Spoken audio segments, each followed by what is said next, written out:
The emergency chamber of the Galactic Council filled with worried voices.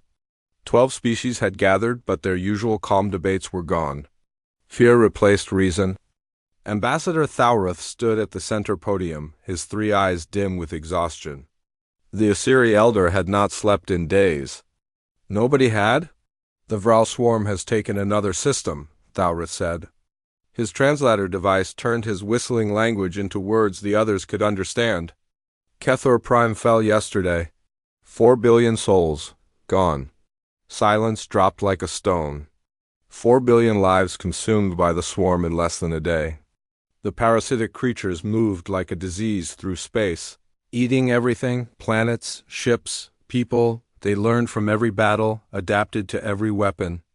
The Council's military forces were broken. Their fleets scattered. Hope was dying. A young counselor named Velshin raised one of his 4 arms. The junior member looked nervous. He was always reading old files, studying forgotten history. Most ignored him. Today, Thauruth nodded for him to speak. There is one option we have not considered, Velshin said carefully. The quarantine zone. The chamber erupted. Voices rose in anger and fear. Counselor Mreth stood up fast, his scales turning dark red. You cannot be serious. The humans are forbiddens. We sealed them away for good reason, another voice called out. Velshin waited for the noise to quiet. 200 years ago, we discovered the Sol System. 1 species. 1 planet, Earth, a Class 12 death world. Everyone knew what that meant. Death worlds were rare. Planets where evolution was violent. Heavy gravity. Dangerous predators. Extreme weather. Most intelligent species evolved on paradise worlds. Safe places where cooperation was easy. But Earth was different. Earth was hell, and somehow humans survived it. They are predators, Mreth hissed. Forward-facing eyes. Dense muscle structure. They evolved from pack hunters. Every part of their biology screams danger. They also have starships, Velshin replied. Advanced technology. And they know how to fight? We saw their history files before we locked the quarantine. They fought wars for thousands of years. Against each other. Against their own planet. They survived because they refused to die? Thauruth felt old. Too old for this choice. But leadership meant making impossible decisions. What are you suggesting? Velshin pulled up a hologram. It showed a single star system marked with red warnings. We send them a distress call. Ask for help. They could kill us all, Mreth said. The swarm will kill us all, Velshin answered. That is certain. The humans might kill us. That is only possible. The vote took hours. Finally, with time running out and the swarm advancing, the council agreed. Send the message. Pray the humans would come. Pray they would not turn on their rescuers. The transmission traveled through the quantum network, passing the quarantine markers that had kept Earth isolated for 2 centuries. It reached Mars first, where humanity had built their military command after Earth became too crowded. Una was monitoring deep space communications when her console lit up. The signal was old galactic standard, a language Earth had decoded from the probe that delivered the quarantine notice 200 years ago. Her hands moved quickly, routing the message to her superior officers while her mind raced. The message was simple. The Galactic Council was dying. A species called the Vral Swarm was destroying everything. They needed help. They were asking the species they had imprisoned in their own star system for salvation. Bold, Una muttered. She was 35, professional, and suspicious. This could be a trick. A test.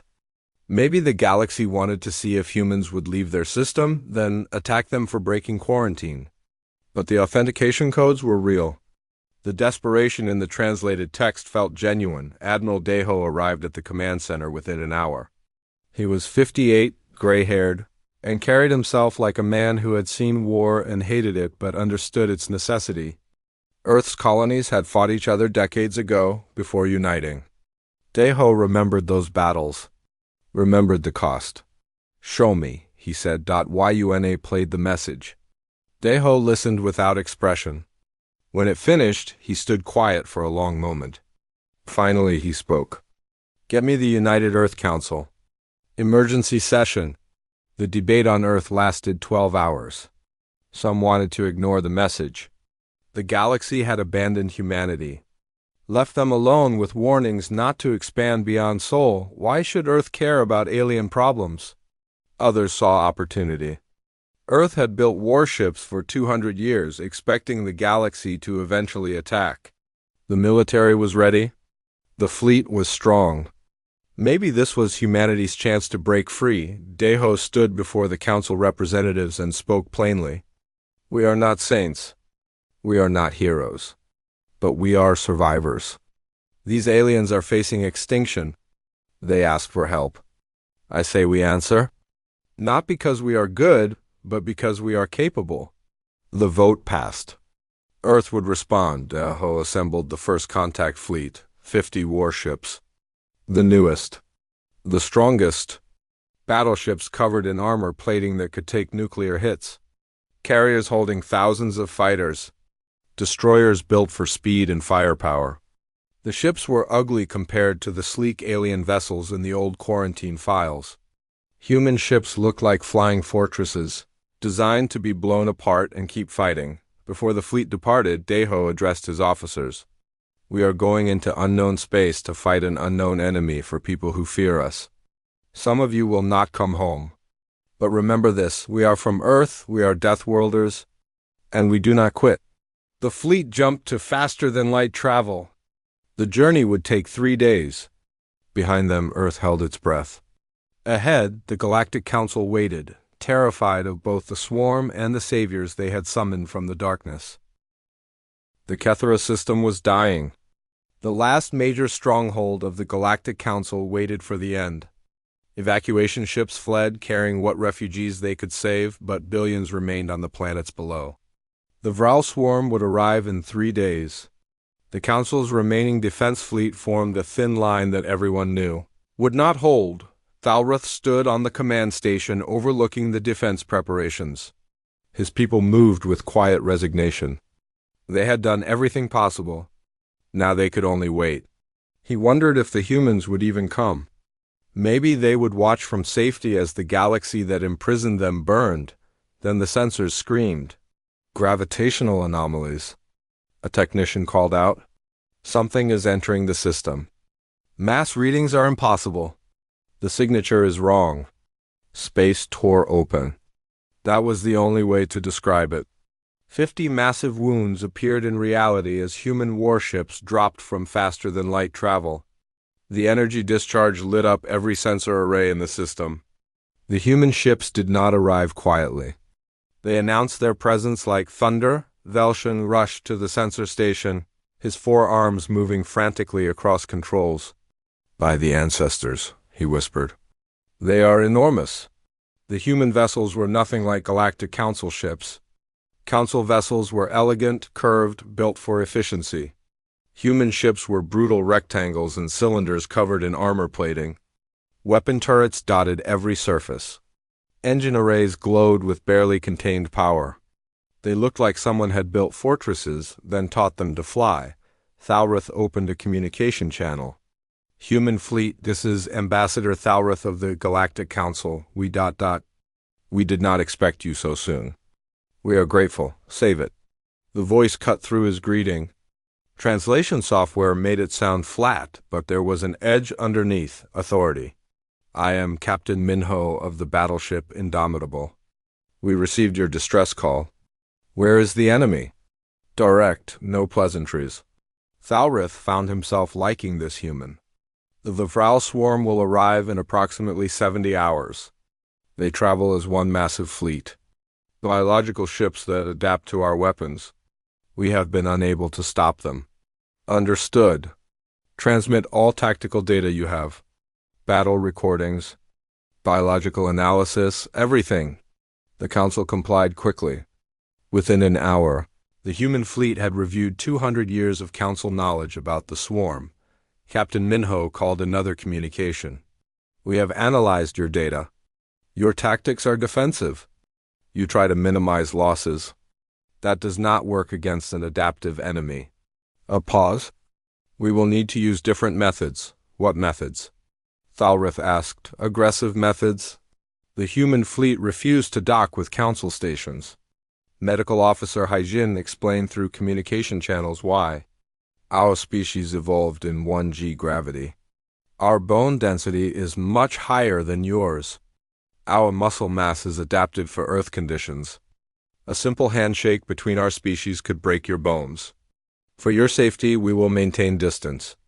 Velshin watched recordings of human crew members moving through their ships. They moved with casual grace in what the computer indicated was 3 times the gravity most council species preferred. How did they function? How did they even stand? Tactical Officer Jiwan transmitted the human battle plan to the council command. Thalrith read it 3 times, certain the translation was wrong. This plan involves sacrificing ships, deliberate collisions, using nuclear weapons in close proximity to your own forces. Correct, Jiwan replied. Her voice sounded young, but her words were cold mathematics. The swarm adapts to weapons over time. We must overwhelm them faster than they can adapt. This requires aggressive tactics and acceptable losses. Acceptable losses, Thalrith repeated. The concept felt alien. The council fought to preserve life. Every ship lost was mourned. But humans calculated death into their strategy. Admiral Deho has reviewed the plan, Captain Minho said. The fleet will execute when the swarm arrives. We recommend your forces maintain defensive positions and protect the civilian evacuation ships. Leave the assault to us. The next 70 hours felt like 70 years. The human fleet moved through drills constantly. They practiced maneuvers that would crush the pilots of council ships. They ran weapons tests that made the council sensors think a war had already started. Then the swarm arrived. Space turned dark. Thousands of biological ships emerged from faster-than-light travel. The swarm did not use metal in circuits. They were alive. Massive creatures bred for war, connected through a hive mind. Their hulls shifted and changed, adapting before the battle even began. The human fleet charged. No warnings. No negotiations. Captain Minho gave one order. All ships engage the enemy. Show them Earth. The Indomitable led the attack. Its main guns fired rounds the size of buildings at near light speed. The kinetic impact shattered 3 swarm ships before they could adapt. Fighter craft poured from human carriers. Small craft piloted by humans who pulled maneuvers that would kill most species. The council forces watched in shock. The humans were not fighting. They were hunting. Swarm bioships tried to surround a human destroyer. The destroyer's captain responded by overloading the reactor and ramming into the largest swarm vessel. The explosion consumed both ships and damaged a dozen others nearby. The humans did not hesitate. They traded their own lives for tactical advantage. They are insane, Counselor Mreth whispered. No, Velshin said quietly. They are survivors. This is how you survive a death world. You accept the cost. Medical Officer Hyjin monitored her crews from the hospital ship. Human pilots pulled forces that would turn most species into liquid. Their bodies withstood acceleration that should shatter bones. They fought in shifts, sleeping 4 hours, fighting 12, sustained by stimulants and training and something the council had no word for. Determination. The battle raged for hours. The swarm adapted to human weapons. Energy shields appeared. Armor thickened. But the humans adapted faster. When kinetic rounds stopped working, they switched to missiles. When missiles failed, they boarded the swarm ships. Sergeant Tajan led the first boarding action. His team wore powered armor that made them look like small tanks. They cut through the hull of a swarm bioship and entered its interior. The footage transmitted back showed horror. The inside of swarm ships was living tissue. Acid dripped from walls. The atmosphere would dissolve unprotected skin. Taijun's team fought through it. They planted fusion charges in what looked like the creature's vital organs. Then they escaped, leaving the charges on timers. The swarm ship died from the inside. Thalrith watched the recordings. They board living ships. They fight inside creatures that can kill them with a touch. What kind of species does this? A species from a Class 12 death world, Velshin answered. A species that had to fight every day just to exist? The battle continued. Human ships took terrible damage. Armor melted under swarm bioweapons. Crews died when hull breaches exposed them to space. But the human fleet kept fighting.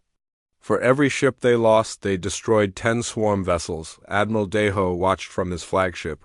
His face showed no emotion. He had seen war before. He knew its cost, but he also knew that sometimes survival required sacrifice. That was the lesson Earth taught its children. Life is not given. It is taken. It is earned through struggle. All ships, Deho said. Continue engagement. We hold until they break, or we do. There's no third option. The humans fought like the death world they came from, brutal, efficient, unwilling to surrender. 72 hours into the battle, the Kethra system had become a graveyard. Debris from destroyed ships drifted through space.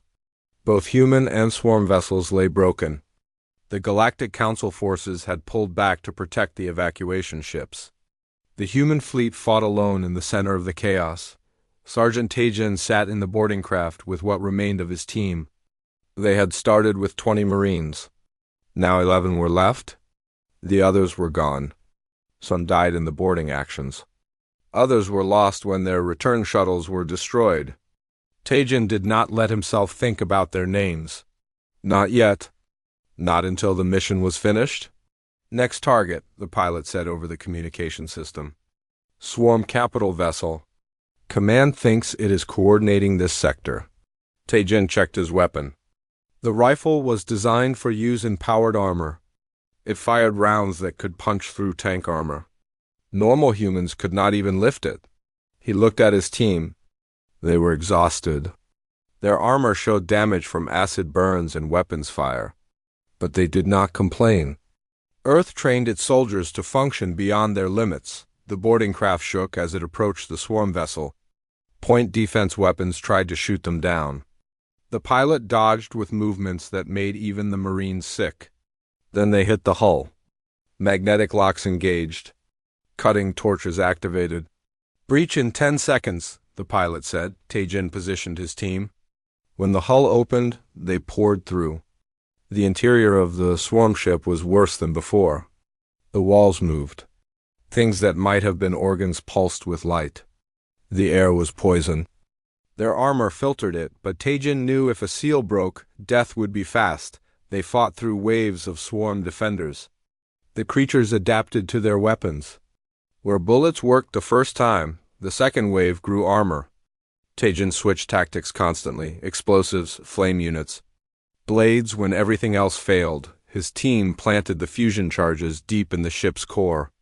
But as they retreated, the swarm sealed the corridors. Living walls grew across their escape route. They were trapped. Command, this is Tajin. Charges are placed, but we cannot extract. The ship has sealed us in. Captain Minho's voice came back. Understood? Timer? 5 minutes. A long pause. Then Minho spoke quietly.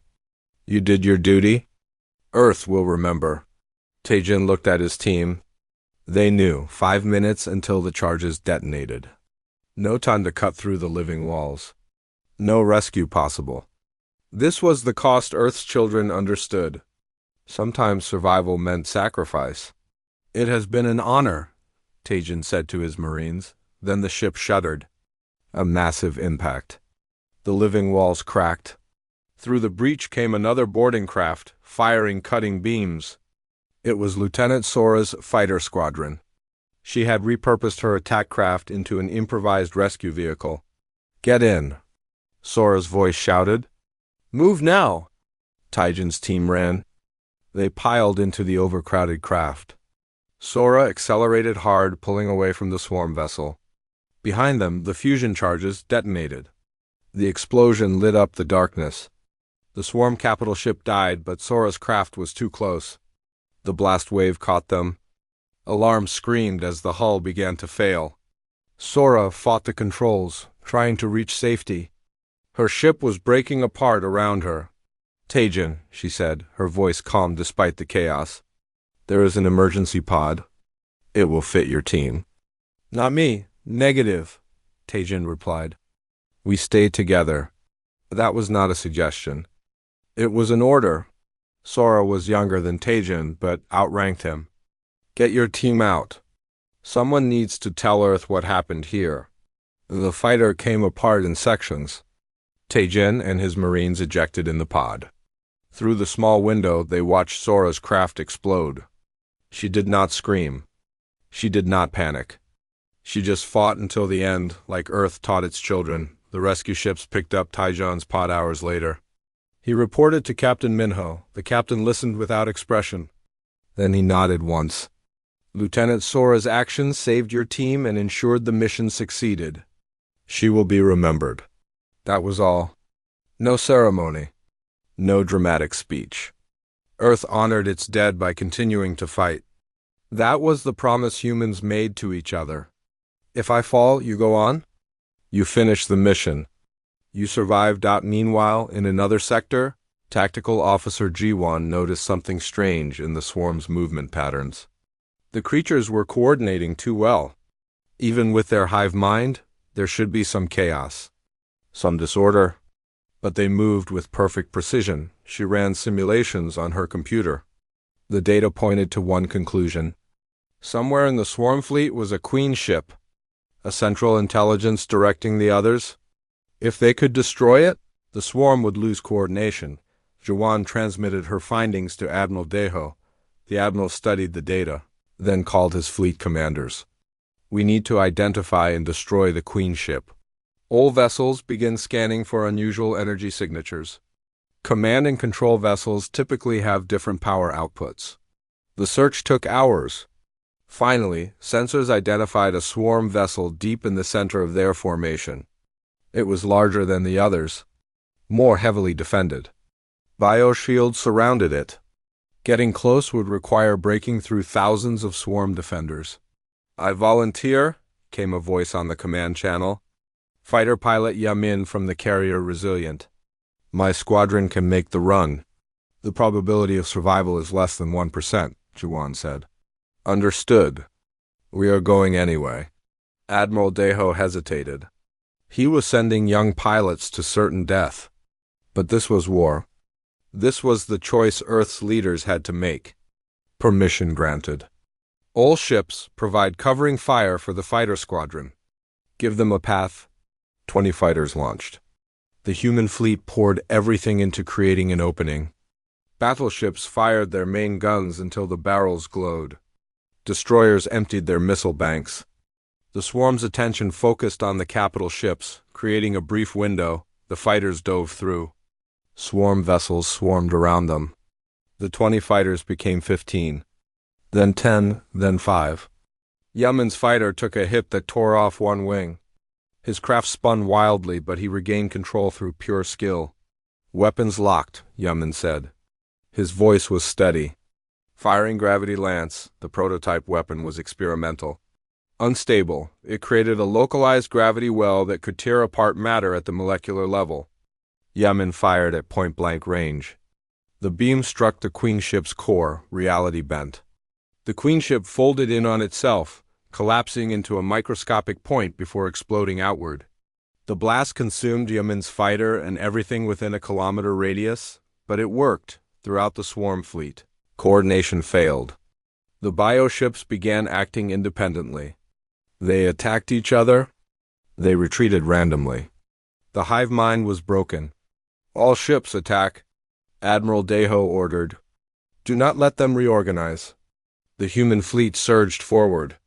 What had been a desperate battle became a systematic execution. The swarm could not adapt fast enough without coordination. Human weapons cut them down. Hours later, the last swarm vessel fell. Silence filled the communication channels. Then Admiral Deho spoke. "All ships report status." The numbers came in. 14 human vessels were destroyed. 26 more were heavily damaged. Casualty reports showed thousands dead. Nearly 40% of the fleet was gone, but the swarm was destroyed. The Kethera system was saved. Admiral Deho composed his message to the Galactic Council. His words were simple. The threat is eliminated. We are withdrawing to repair our ships. Thalrith sent a message of gratitude. Deho's response was colder than space itself. Do not thank us. Pay us back by being worth saving. 2 weeks passed after the battle. The Kethera system slowly recovered. Refugee ships returned to their planets. The Galactic Council began rebuilding their defense stations. But the human fleet remained distant, orbiting at the edge of the system like silent guardians. Judges. Ambassador Thalrith requested a meeting with Admiral Deho. The request was denied twice. Finally, on the third attempt, the Admiral agreed. But there were conditions. The meeting would take place on a neutral station, specially constructed for this purpose. The gravity and atmosphere would be adjustable. No more than 3 representatives from each side. Thalrith arrived with Velshin and Counselor Mreth. They entered the station through an airlock that made uncomfortable sounds. The corridor beyond was strange. Half of it was designed for council species, with low gravity and soft lighting. The other half was human standard. Higher gravity. Brighter lights. A clear line divided the 2 sections. Admiral Deho waited at the boundary. Thalrith saw a human in person for the first time. The recordings had not captured everything. Deho stood straight, even in gravity that would crush most council species within hours. His eyes faced forward like a predator. Muscles moved under his uniform, dense and powerful. He looked like violence contained in skin. Ambassador, Deho said. His voice came through the translator as formal but cold. Admiral. Thalrith bowed in the Assyri way. Thank you for meeting with us. You said it was important. No small talk. No diplomatic pleasantries. Thalrith appreciated the directness. We wanted to thank you properly. Your fleet saved billions of lives. We are in your debt. Deho's expression did not change. You already thanked us?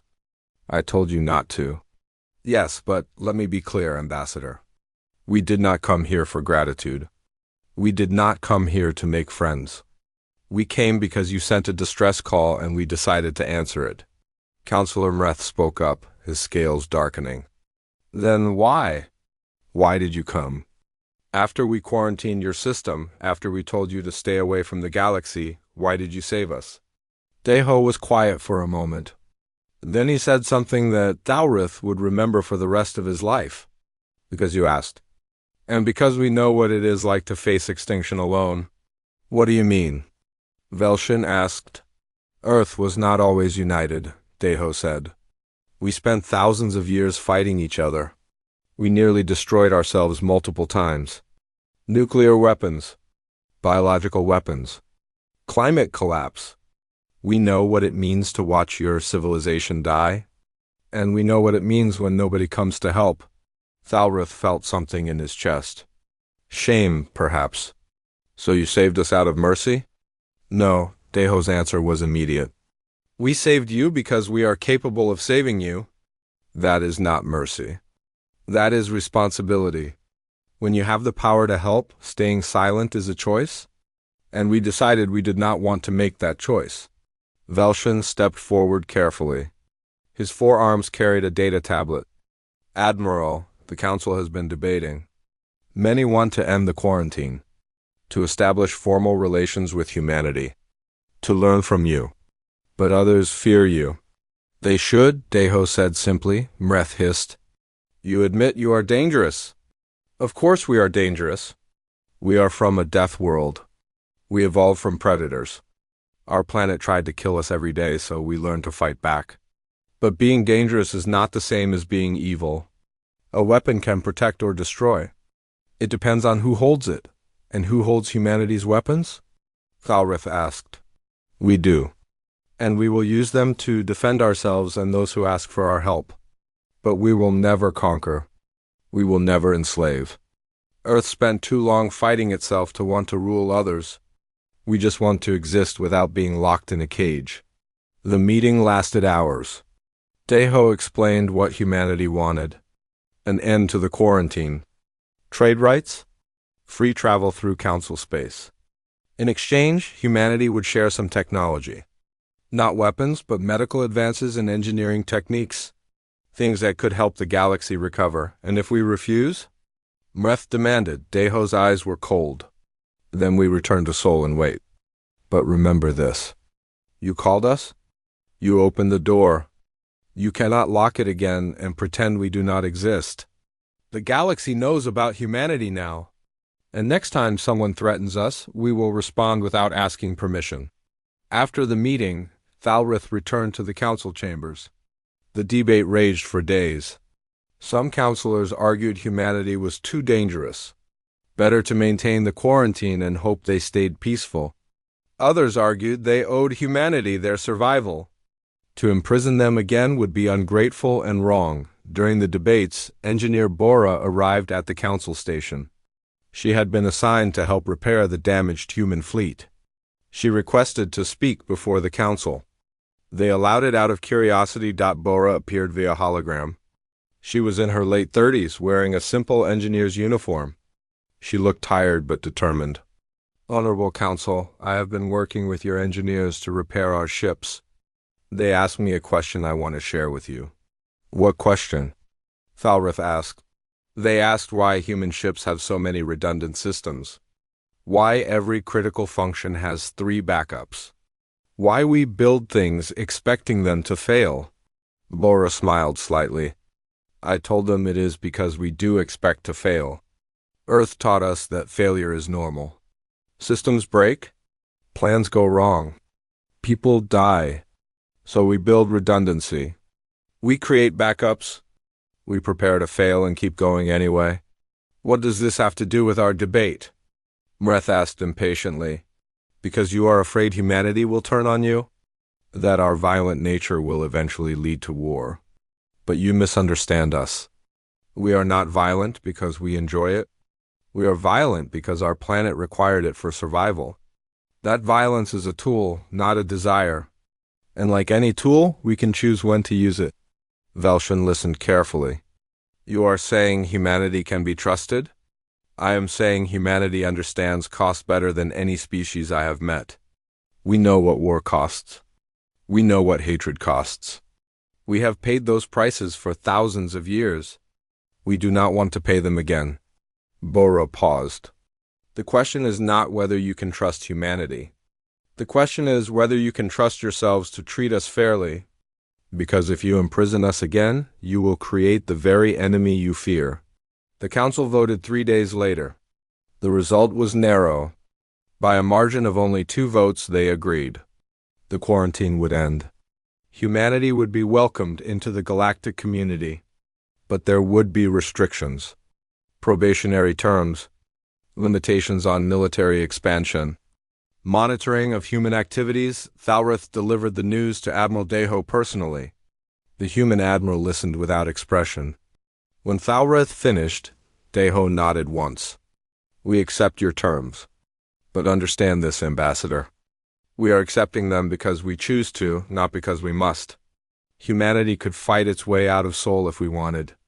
We are agreeing to work with you because we believe cooperation is better than conflict. And if the Council threatens Earth again? Deho's answer was immediate and absolute.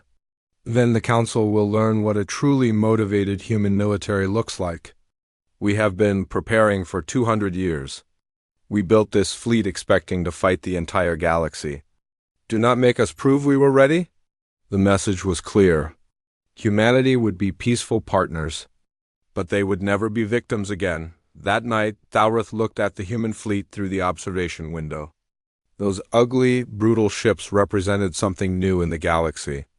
A species that survived hell and emerged stronger for it. He wondered if the Council had made the right choice. Then he remembered the alternative. The Vral swarm consuming everything.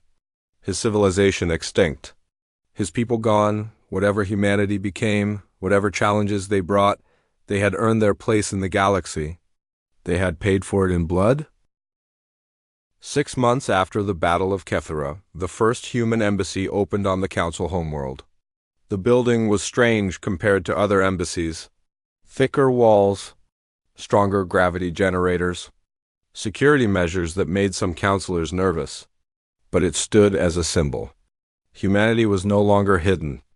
They were part of the galaxy now. Yuna stood in the embassy's main hall, reviewing diplomatic reports.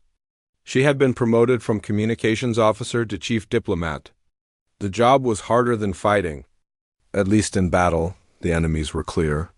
In politics, everyone smiled while planning something else. The council species still feared humans. Yuna saw it in their eyes during meetings. The way they kept distance. The nervous movements when human security walked past. Some species had protested the embassy's construction. They called it an invasion by other means, but others were curious. Young aliens came to the embassy asking questions about Earth, about human culture, about how a Deathworld species thought and lived. Velshin visited almost weekly, always carrying data tablets full of questions. Today he arrived with news. "There is a problem," he said without greeting. Yuna gestured to a chair. The furniture was adjustable. Velshin set it to his species' preferred configuration. "Tell me." Our long-range sensors detected something. The Vral swarm we destroyed at Cathra was only a splinter fleet. The main hive still exists. The words fell like stones. Yuna felt ice in her stomach. "How large?" 10 times what we faced before. "Maybe more." And they know about Earth now. Our broadcasts during the battle were not encrypted. The swarm heard everything. "Where is the main hive?" "We do not know exactly. But they are moving. Coming toward council space. And possibly toward Sol." Yuna stood quickly. "I need to contact Admiral Deho immediately." The emergency meeting happened within hours. Galactic Council representatives filled the conference chamber. Admiral Deho appeared via hologram from Earth. His expression was as neutral as always. But Yuna knew him well enough now to see the calculation behind his eyes. Thalrith spoke first. "The swarm is returning. The Council expects humanity to lead our defense. Your fleet proved effective against them. We need your tactics. Your weapons. Your warriors."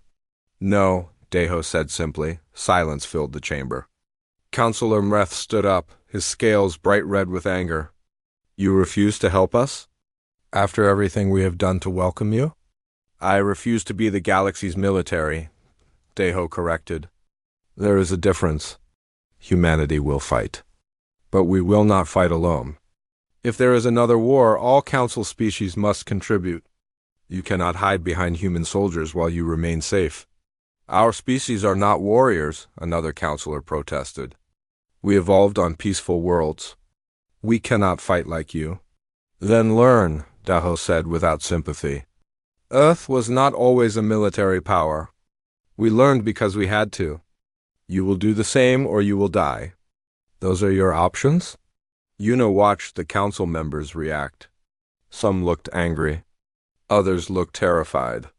But a few, like Velshin, looked thoughtful, understanding. "What do you propose?" Thalrith asked. "Joint training programs. Human Marines will teach your soldiers how to fight in harsh conditions, how to endure, how to survive. It will not be pleasant. Many will fail, but those who succeed will be able to defend themselves." "And if we refuse?" Mreth demanded. Deho's hologram leaned forward slightly. "Then humanity will defend Earth and our colonies. The rest of you can face the swarm alone. We will not risk our people for species that refuse to defend themselves." The vote took a week. Finally, the council agreed. Joint training programs would begin immediately. Human military advisors would be assigned to council defense forces. New tactics would be developed. The galaxy would learn to fight. The first training session was brutal. Velshin volunteered along with 200 other aliens from various species. They arrived at a human military facility on a moon with gravity slightly higher than Earth normal. The human instructor was Marine Captain Insu. He looked at the alien recruits with no expression. "Welcome to Hell," Insu said through translators. "For the next 3 months, you will train in conditions similar to what humans consider normal. High gravity, limited rest, constant pressure. Most of you will quit. Some of you might die, but those who finish will be soldiers. By the end of the first week, half the recruits had withdrawn. The gravity was too much. The training too intense. Velshin's forearms ached constantly. His species' exoskeleton was strong, but not designed for this. Every movement was painful, but he did not quit. He thought about the swarm, about his people dying, about humanity showing that survival meant enduring pain. Captain Insu noticed. One night he approached Velshin after training. "You are struggling." "Yes," Velshin admitted. "No point lying. But you do not quit." "Why?" "Because my people need me. Because humanity proved that evolution is not destiny. You survived a death world by refusing to give up. I can learn to refuse also." Insu nodded slowly. "Good answer. Remember it when tomorrow's training starts. It will be worse." Meanwhile, on Earth, civilian leader Yunji addressed the planet. She was in her late 50s, gray-haired, with kind eyes that had seen too much. She spoke from the United Earth Parliament. "Citizens of Earth, we face a choice. 6 months ago, we broke our isolation to save aliens who had imprisoned us. Now they ask for more help. Some say we should refuse, that we owe them nothing, that we should close our borders and defend only ourselves." She paused, looking directly into the camera. "But that is not who we are. Earth survived because we learned to help each other, because we understood that strength without compassion is just violence. Yes, we are dangerous. Yes, we come from a death world. But that gives us responsibility, not permission to abandon others. The swarm is coming. They threaten Earth as much as the Council. We can fight separately and maybe lose, or we can fight together and possibly win. I know what I choose. I choose to believe that humanity's greatest strength is not our weapons or our tactics. It is our refusal to let others fight alone." The broadcast reached every human colony. The response was mixed, but slowly support built. Earth would help. Not because they had to, but because they chose to. 3 months later, the first joint fleet assembled. Human warships alongside Council vessels. The Council ships still looked elegant and sleek, but now they carried human-designed weapons. Their crews included human military advisors. They had learned to think like Earth. Admiral Deho stood on the bridge of his flagship, looking at the combined fleet. Beside him, Thalrith watched through a holographic display. The old ambassador looked tired but determined. "Do you think we can win?" Thalrith asked. Deho was quiet for a moment. Then he said, "We are Deathworlders. We do not know how to quit. And now you are learning the same lesson. So yes, I think we have a chance." "Only a chance?" "There are no guarantees in war, Ambassador. Only choices. We choose to fight. We choose to endure. That is all anyone can do." The fleet prepared to jump to faster-than-light travel. Their destination was the last known location of the swarm. Intelligence suggested the main hive was gathering there. Preparing for its assault on the galaxy, Velshin stood on the deck of his ship, now wearing the armor of a trained soldier. 3 months ago, he could barely walk in high gravity. Now he could fight in it. The training had been torture. But he survived.